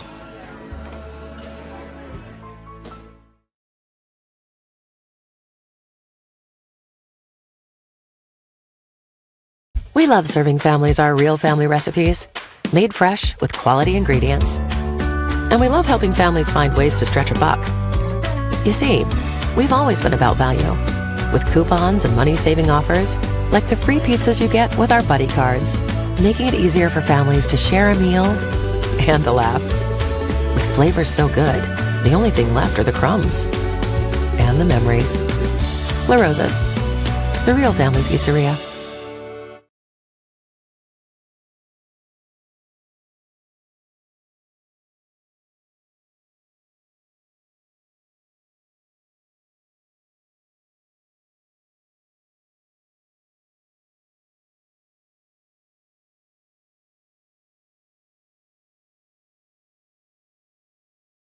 I'm thrilled to be at Wittenberg at this time and place, as the university is perfectly positioned to welcome an esports program like none other. Wittenberg's impressive athletics tradition and Tiger Up spirit, mixed with a strong commitment to student success, will allow for a program that competes at the highest level while also caring deeply for each player, both personally and professionally. Esports at Wittenberg will not only be about gaming, but will also be about changing the game. Together, we will build a supportive, dynamic community as we bring our own distinct light to the global phenomenon of esports right here in Springfield, Ohio. It's time to Tiger Up. Let's go. We love serving families our real family recipes, made fresh with quality ingredients. And we love helping families find ways to stretch a buck. You see, we've always been about value, with coupons and money-saving offers, like the free pizzas you get with our buddy cards, making it easier for families to share a meal and a laugh. With flavors so good, the only thing left are the crumbs. And the memories. La Rosa's, the real family pizzeria.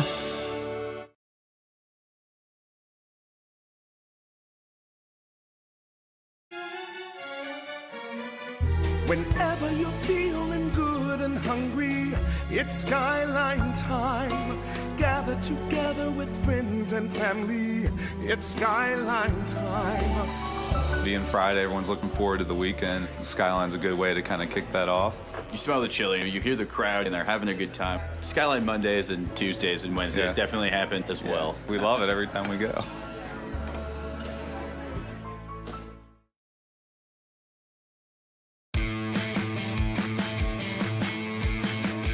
The NFL Combine just has concluded over the weekend. Yes, last week was all NFL Combine week. And Matt, the star of the NFL Combine didn't even participate in the NFL Combine. Making it the news and making the major headlines from the NFL Combine was Caleb Williams, projected first overall pick, and whether or not the Bears are going to go with Caleb Williams or whether or not they're going to go with Justin Fields. And Matt, the reason why Caleb Williams is trending is because he declined the medical exam process and the measurement exam process.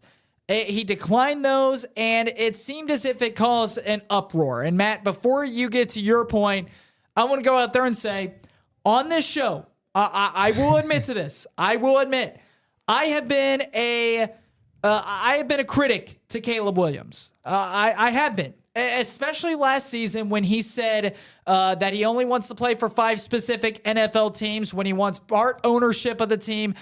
I even went out and said on this show that if I'm a general manager with all these requests that Caleb Williams is bringing to the table, a guy who's not even out of college, if I'm a general manager, he's on the board and I need a quarterback, I'm not picking him. This is a loaded quarterback talent class. You have Drake May, you have Jaden Daniels, you have you have so many other players: Bo Nix, J.J. McCarthy, Michael Penix. It took me a second to read. Trying to remember some of the names. Yeah, trying to remember some of the names. I promise I know them, but I don't think you do. And Caleb Williams is deemed a generational talent. Do not get me wrong; he is deemed a generational talent. And I don't want to specifically compare him because he's Caleb Williams. He's a completely different quarterback than this guy I'm about to make. But Trevor Lawrence was deemed a generational talent, and through his first 3 years in the league, he hasn't necessarily lived up to the entire hype around the generational talent. Now, I will say this. I think Caleb Williams certainly has a lot more hype coming out of college than Trevor Lawrence did, and I certainly do think that Caleb Williams may be able to put together, and I'm not saying Trevor Lawrence is a bad quarterback. He's a very good quarterback. He's a quarterback that I'd love to have start for my team, but he just hasn't lived up to his full potential and the hype over the last couple of years. Doesn't mean he can't get to it, but Caleb Williams, a generational talent, hasn't even seen and has only played college. He is already requesting for only playing for 5 specific teams. He's already saying that he may opt out if he doesn't like the team he's going to. He already was talking about he wants co-ownership. When he was saying that back in October and November during season, I will admit, I was one of the biggest, if not the biggest critics on Caleb Williams. But so I'm going to come to his defense here, Matt. And the reason why I'm going to come to his defense here is because he's taken a lot of heat for not participating in the combine, which I can understand that. He says that he's played for 30 or so games. In my mind, if you're a player, never turn down reps no matter what you are. You can always work on something out on the field. But outside of that, the main thing that he's taking heat on is declining the medical exam and declining the measurement exam. The reason why I'm going to stick up for Caleb Williams here is because if I'm being quite honest with you, Matt, what does the measurement exam actually do? Because I know that there's a lot of people out there saying, oh, well, size on the football field does matter. And yes, it does. But at the same time, we've seen players undersized compete and play well. Kyler Murray, for example. Kyler Murray, one of the smaller quarterbacks in the NFL, there was a lot of worries about his size coming out of college. He proved the narrative wrong. You also have players such as, bigger quarterbacks that have entered the NFL, and they are deemed as better prospects because they're maybe a little bit taller, such as Trevor Lawrence, who hasn't necessarily, in my mind, lived up to the entire hype. You have the hand measurement where they said Joe Burrow had small hands and that he would never be an NFL quarterback. And then look at him through his first 4 years in the league. He's been healthy in the league for 2 full seasons. He's gone to the Super Bowl and he's gone to 2 AFC championships. So the measurements, when it comes down to it, yes, it gets a lot of speculation. Yes, it's like, oh, like this guy, he's a big guy. But at the same time, it doesn't really mean anything. And it truly doesn't mean anything. The size that you are on the field, it doesn't necessarily mean the heart that you have out on that field. We've seen a lot of undersized athletes, or I'll go out and say maybe some oversized athletes, compete and play at each and every position. The measurement system used at the NFL Combine has been proven wrong and wrong and wrong over and over and over again. It's pointless in my mind. So if Caleb Williams wants to do that, he's already shown that he can play. He's already shown that he can be a generational talent. And if we need measurements to prove that he's a generational talent, I think that's a load of baloney. I think that's a load of baloney if we need measurements to justify that he can be a generational talent. He could be a generational talent, and he may be in the NFL. He may also be a flop. We don't know. And just because he declined his measurements, that does not necessarily mean that, he declined, so now we just don't know if he's going to be a flop right away. No, we're not going to know until the few years down the line when he plays his first couple of seasons in the NFL. And then the medical exam, I know that he ruffled a lot of feathers by turning that down. And let's get for the record, he didn't turn down the medical exam. He turned down the NFL Combine medical exam. He said any team that visits with him that wants to do a medical exam, he's doing it with. So if he's keeping that exclusively between the teams that he's meeting with and himself, then that's fine. It's not like he had a terrible injury collegiately or high school that I know of, at least, that is plaguing him. If he tore his ACL in college, maybe, just maybe, it'd be smart for him to do the medical exam to prove that he's A-OK. But it's not like that. He's been one of the healthier guys at the collegiate level over the last couple of years. It's not like he's had a massive injury. So in the meantime, if he's choosing to do the medical exam process as an individual with each and every team instead of just at the NFL Combine, then what's the problem? What's the problem? Again, it's not like he's hiding anything. He's even going out and meeting with the teams and doing the medical exam. So if he's doing that with the teams that are meeting with him, what's the problem? If he's declining the measurement, which has been the measurement exam, which has been proven wrong and wrong and wrong again, what's the problem? Caleb Williams, again, I have given him a lot of heat on this show. I am not going to deny that because he has said some things that do raise some red flags for me. But everything that happened this weekend is just a media narrative, and it should not be held against Caleb Williams. Yeah, the other thing that to me is kind of why I completely agree with what you just said. I mean, you already answered this question, but for this a little bit, play along. Did he participate in the Combine? No. Why does he need to do tests if he did not participate in the Combine? He didn't go out there, do a 40-yard dash. He didn't go out there and throw to wide receivers and throw different routes and show his arm strength.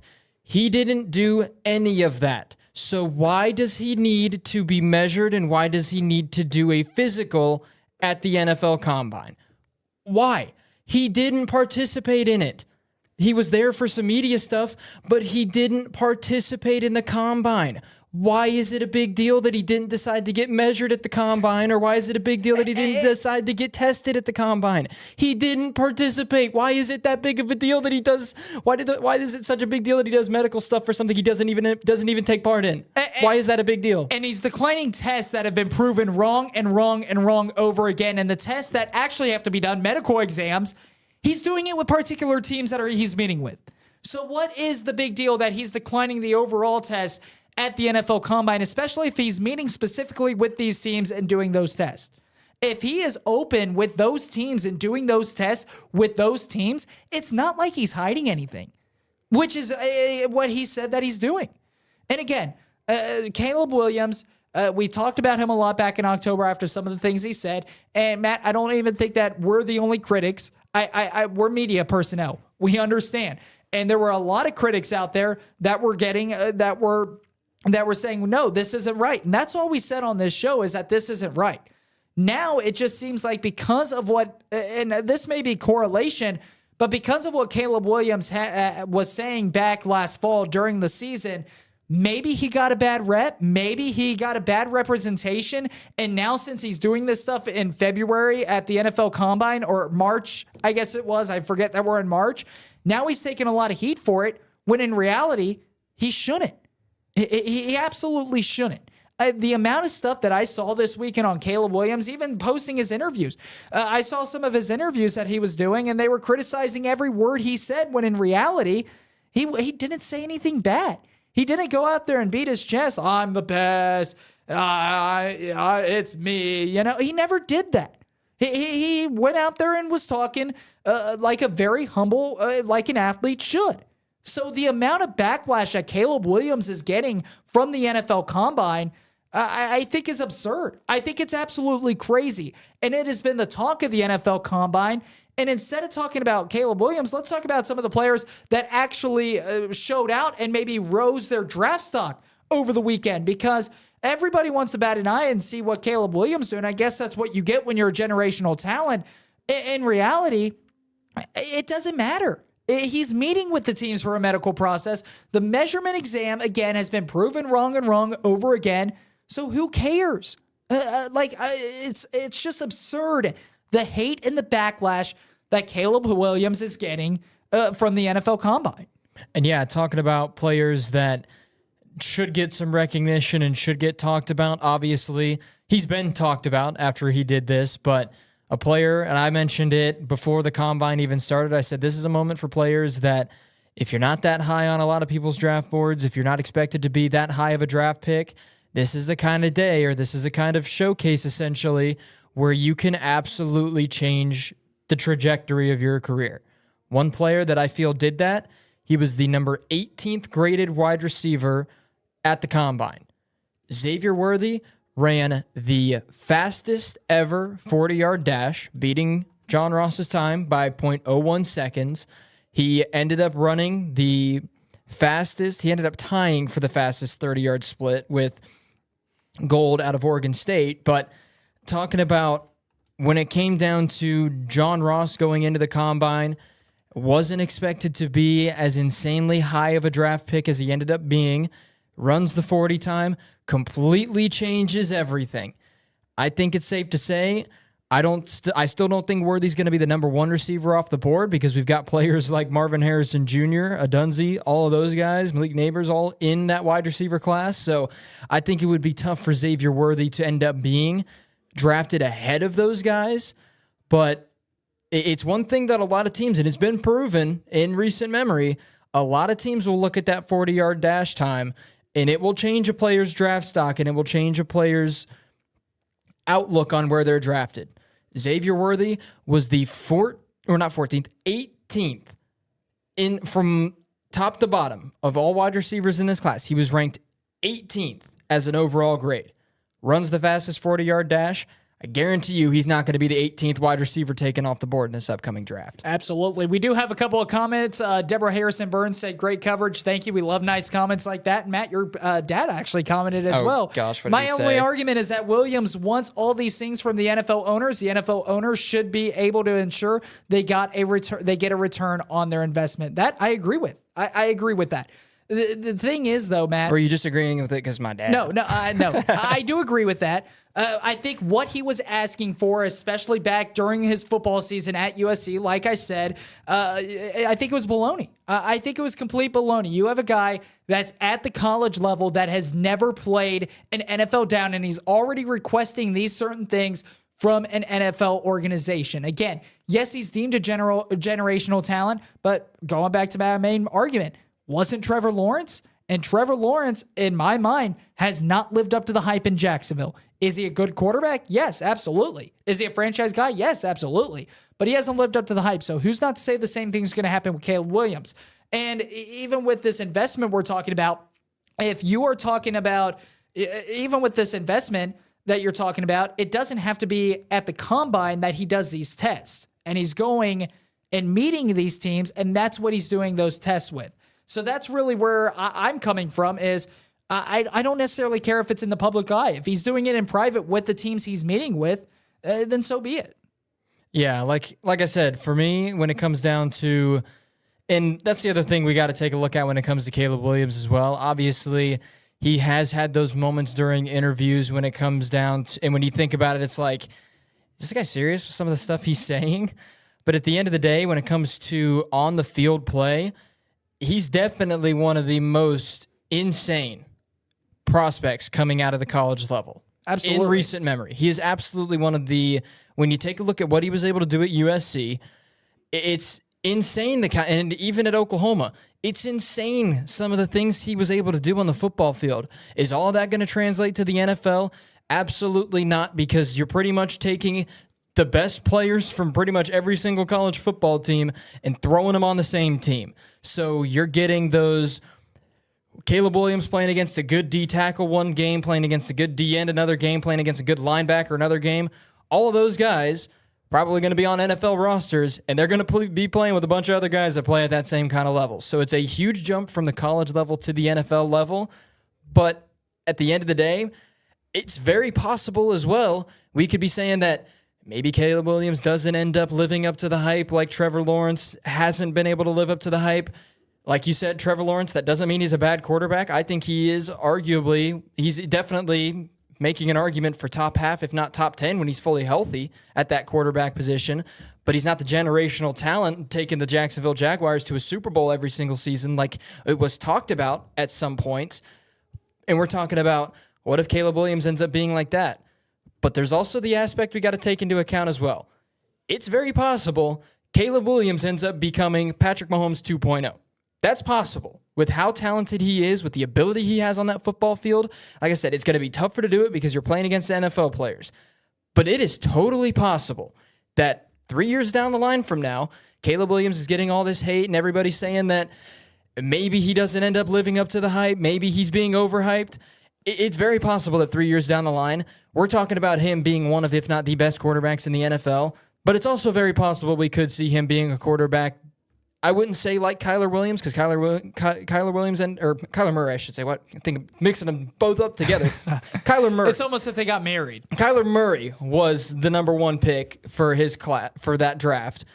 He was expected to be an insane talent, and he's done good. There have been injuries, but he hasn't lived up to the hype. And the only reason I bring up Kyler Murray and not Kyler Williams, but Kyler Murray, is because when you take a look at the play set for both of those guys, Caleb Williams and Kyler Murray, they kind of are somewhat similar when it comes to what they're able to do. I would say Murray's a little bit more of a running quarterback than we would see Williams be, but like I said, at the end of the day, it's either side can happen. We've just got to wait and see what ends up happening. But yeah, all of the different hate and all of the narratives that were being spun around this combine, to me, like I said, I'll go back to what I asked you at the very start of me spouting the nonsense I've been spouting for the past few minutes. Did he participate at the combine? Answer's no. Why is everybody so mad that he didn't do tests and he didn't get measured at the combine? especially when he said he'll go out and do it with teams that are talking about potentially drafting him. Yeah, it's just an uproar, and I guess when you're a generational talent, that's what you get. But Matt, let's take the one thing I'm taking from this segment is that in Matt's mind, Kyler Murray and Caleb Williams are somehow married. Kyler Williams? No, that's not at all what you should be taking away from your dad that. left another comment. Also, great show as always, guys. We love those comments. Thank you so much for watching, and thank you so much for dealing with us. But it is time for a break. Too early. Well, I know, but alluding, we are going to take a break. We're going to shift focus. We're going to talk about UD basketball. That's upcoming here on Sports Now. Whenever you're feeling good and hungry, it's Skyline time. Gather together with friends and family. It's Skyline time. Being Friday, everyone's looking forward to the weekend. Skyline's a good way to kind of kick that off. You smell the chili, you hear the crowd, and they're having a good time. Skyline Mondays and Tuesdays and Wednesdays definitely happen as well. We love it every time we go. We love serving families our real family recipes, made fresh with quality ingredients. And we love helping families find ways to stretch a buck. You see, we've always been about value, with coupons and money-saving offers, like the free pizzas you get with our buddy cards, making it easier for families to share a meal and a laugh. With flavors so good, the only thing left are the crumbs and the memories. La Rosa's, the real family pizzeria. I'm thrilled to be at Wittenberg at this time and place, as the university is perfectly positioned to welcome an esports program like none other. Wittenberg's impressive athletics tradition and Tiger Up spirit, mixed with a strong commitment to student success, will allow for a program that competes at the highest level while also caring deeply for each player, both personally and professionally. Esports at Wittenberg will not only be about gaming, but will also be about changing the game. Together, we will build a supportive, dynamic community as we bring our own distinct light to the global phenomenon of esports right here in Springfield, Ohio. It's time to Tiger Up. Let's go.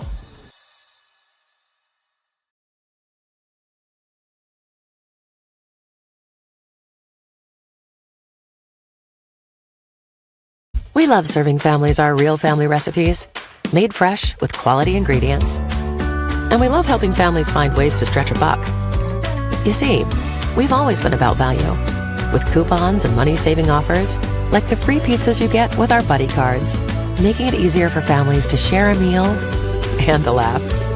With flavors so good, the only thing left are the crumbs and the memories. La Rosa's, the real family pizzeria.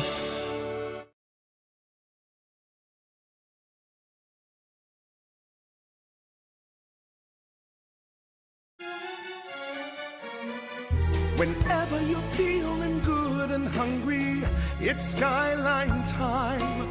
Gather together with friends and family. It's Skyline time. Being Friday, everyone's looking forward to the weekend. Skyline's a good way to kind of kick that off. You smell the chili, you hear the crowd, and they're having a good time. Skyline Mondays and Tuesdays and Wednesdays definitely happen as well. We love it every time we go.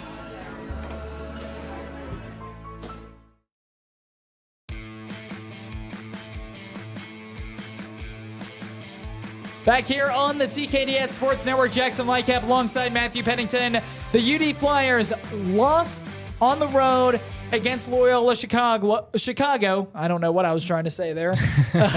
Loyola Chicago, they lost to them 77-72 on the road on Friday night. UD drops to number 25 in the AP poll. Matt, in my mind, lucky that they're still in the top 25. Right now, if they were to play in March Madness, if the season were to end today, they would be the 6th seed, and they would be playing the University of Southern Florida. Matt, with the Flyers, again, this has been my concern over the last couple weeks, ever since they lost against VCU. The Flyers have not proven to me that they can win a meaningful game on the road. That has been their struggle this year. That has been their struggle in the last couple of years. The Flyers have yet to prove that they can win a meaningful game on the road. So to me, Matt, I think that just it discourages me when it comes to the Flyers coming up into A10 play and also into March Madness. I will say this much about UD, though. We talked with Matt Digby last week talking about this Flyers team. You got to take a look at the fact that Yes, the Flyers haven't done good on the road against Atlantic 10 opponents, but when it comes to if they make it into March Madness, if they make it into that 68-man or 68-team tournament, it's all going to be neutral site games. And at this rate, UD and whoever wins the Atlantic 10 tournament, if it's not UD, are going to be the only teams from the Atlantic 10 that make it into March Madness. So for me, you take a look at the neutral site games so far this year, the 3-game tournament they went to, or the 3 games they played in the tournament they played earlier on in the season, beat LSU, beat St. John's, lost to Houston. Then that game against Cincinnati, it was technically a kind of a road game, kind of not, because it was closer to Cincinnati than it was to Dayton. But that game against UC was also a neutral site game. So in neutral site games this year, they're 3-1 on the road against A10 teams. And it's been unfortunate to be listening to and watching these games because it happened once again. At the end of the day, Loyola Chicago is not the reason. Loyola Chicago, they were not the reason UD lost that game. The Flyers were the reason the Flyers lost that game. 23 turnovers as opposed to Loyola's 11, and then 20-7 was the points off a turnover margin favoring Loyola Chicago. Loyola scored 20 off of turnovers. UD scored 7 off of the 11 turnovers that the Ramblers got in that game. You take a look at the fact that UD lost the game by 5. You take out, I would say, a third of the turnovers. You put it down to a 17-11 turnover margin. That's taken away a few of those 20 points as well. That puts the UD Flyers either tied or maybe a point behind Loyola Chicago, and they're not trying to do crazy stuff at the very end of the game to try to get themselves closer. So, once again, it was another game. The 3-point shooting and the overall field goal percentage, you can't be too upset about. They out-rebounded them total overall. They had 30 total rebounds. Loyola Chicago only had 27. Field goal percentage, they were above 50%. 3-point percentage, they were above 45%. All of those categories, they were better than Loyola Chicago. But the turnovers, like I said, it was another game where the Flyers are the reason they lost the basketball game. The game against George Mason, a 24-2 run. That's the reason the Flyers ended up losing that game. A 7 to 8 minute span of time where they only got points off of 2 Deron Holmes free throws is the reason they lost to George Mason. The game against VCU, to be honest, that was just a great game by VCU and how good that defense played, because you're taking a team that averages over 70, I believe it's around 75, 74 points a game on the season, to 47. That's just a great game by VCU. That's a great game by the Rams. The game against Richmond, Deron Holmes getting into foul trouble early in that game, that was another moment where the Flyers, they ended up being the reason they lost that game to the Spiders. So for UD, it's really been themselves that have cost them these road games in the Atlantic 10. For me, with the fact that they just lost to Loyola Chicago by 5 and they're still a top 25 team, I think that bodes well for UD when it comes to potentially making it into March Madness without winning the Atlantic 10 tournament. If they beat St. Louis in their next game and then beat VCU at home, I'm not saying that locks them in, but I would think that puts the ball on their floor as to whether or not they're going to make it into the field of 68 teams, because to me, the only way UD wouldn't be able to make it in at this point is, while winning one of their next 2 games, would be getting blown out by VCU, getting blown out in the first round of the Atlantic 10 tournament, which with how good the Flyers play, I don't think that's going to be the case, especially with the fact that, like I said, they're 3-1 in neutral site games so far this year. So for UD, like I said, we talk about the road games against Atlantic 10 teams. You also got to think a majority of their road games this year in the Atlantic 10 have been against some of the better teams in the Atlantic 10. They didn't play Richmond at home. They didn't play George Mason at home. They didn't play Loyola Chicago at home at all this season. All 3 of those teams did not have to travel to UD to play a basketball game this season. Richmond, the number 1 team in the Atlantic 10 right now. Loyola Chicago, now the number 2 team in the Atlantic 10 so far this season. And then George Mason started off at the top and then ended up falling off as the season continued to go on. VCU is the only team that UD has lost to on the road in the Atlantic 10 this season that has to play a game at UD Arena. Every other team has had the ball in their court playing against UD. The only time they play them is a home game. That, to me, is also something that kind of hurts UD a little bit as well, because especially going into the Atlantic 10 tournament, yes, it's a neutral site game, but man, would it have been nice to get revenge against Richmond at home. Man, would it have been nice to get revenge on the Ramblers at home. Man, would it have been nice to get revenge against George Mason at home. Would it have been nice to do that? Yes. Are the Flyers going to be able to do that? No, because they don't have those games on the schedule. They can get revenge against VCU, and to me, obviously, they've got a game against St. Louis tomorrow night, but I'm looking at that game against VCU to truly see where this Flyers team is mentally, because if they come out of the gates and destroy VCU in their final regular season game of the year on senior night, I think that says says everything you need to know about this Flyers team and where their heads are at getting ready for the Atlantic 10 tournament and potentially getting ready for March Madness as well. Time for a break. When we return, we're talking about Caitlin Clark breaking the all-time scoring record at the NCAA Division I level, and Jake Diebler getting yet 2 more wins since the last time we've talked about him. Is it time to put the ink on the paper and make him Ohio State's next head coach, full-time head coach? That's all coming up next on Sports Now, plus our big announcements at the end of the show. Whenever you're feeling good and hungry, it's Skyline time. Gather together with friends and family. It's Skyline time. Being Friday, everyone's looking forward to the weekend. Skyline's a good way to kind of kick that off. You smell the chili, you hear the crowd, and they're having a good time. Skyline Mondays and Tuesdays and Wednesdays definitely happen as well. We love it every time we go. We love serving families our real family recipes, made fresh with quality ingredients. And we love helping families find ways to stretch a buck.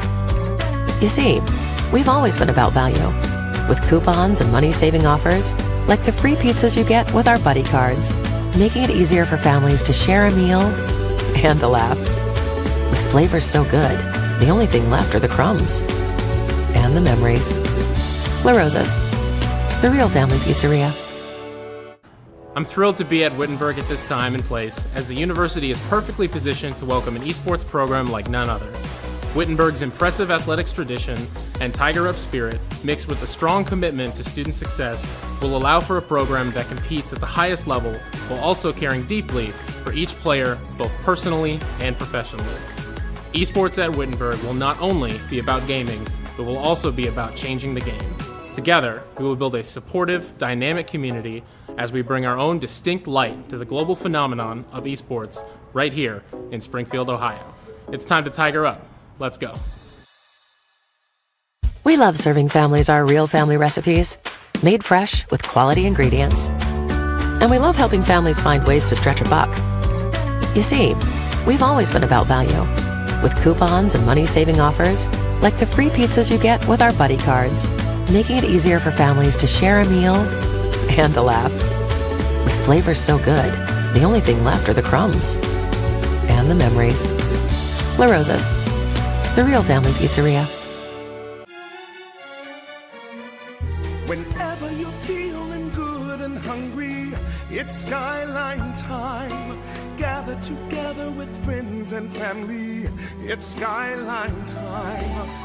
Being Friday, everyone's looking forward to the weekend. Skyline's a good way to kind of kick that off. You smell the chili, you hear the crowd, and they're having a good time. Skyline Mondays and Tuesdays and Wednesdays definitely happen as well. We love it every time we go.